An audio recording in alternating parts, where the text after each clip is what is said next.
Yo, what's rockin'?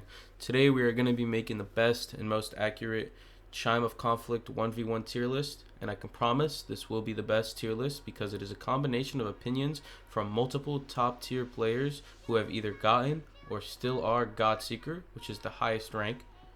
Before we get into the video, I just want to ask you guys to please subscribe, as only 1% of you guys are actually subscribed, and it would really help out my channel. Thanks.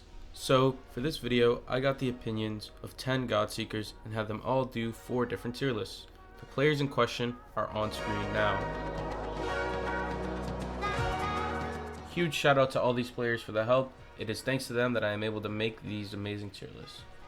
But first, I will show the final product and what I think is the most accurate from talking to all 10 of these players. I won't be going too in depth into every single tier list as it is a lot to unpack. I will talk about the S tiers of each tier list though. The first tier list we have is an Attunement tier list. Taking a closer look, we can see that most players think Fire and no Attunement are among the 2 best attunements in the game right now. The first S tier attunement we have is Fire. Fire does absurd amount of damage, blows you up, catches you on fire, and with Azure Flames, the Fire do even more damage. Fire is super solid and consistent across the board. Next up, we have no Attunement. No Attunement is S tier because of its consistency. No Attunement saves you a lot of stat points, and with the new Shrine of Order, you can put those stat points to great use to get cards that make you harder to deal with and tankier. Next up, we have the Oath tier list. On the Oath tier list, we can see most players think both Star Kindred and Dawnwalker are the 2 best Oaths right now. Both of these Oaths do a similar thing.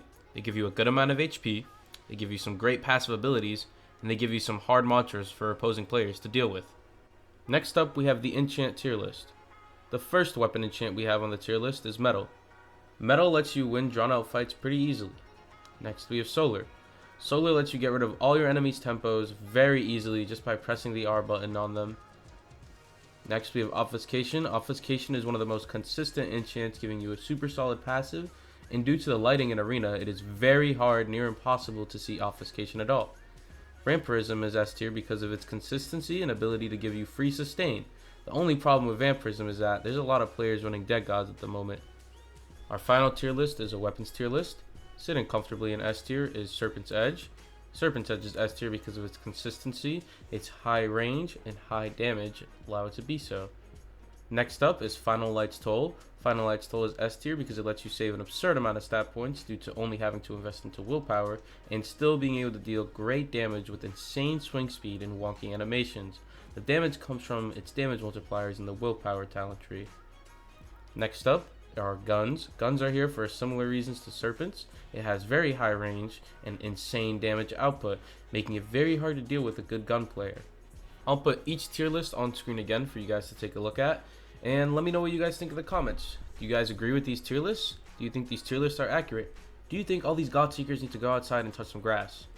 Let me know, and please be sure to like and subscribe. It helps my channel out a lot, guys, and thank you. Peace.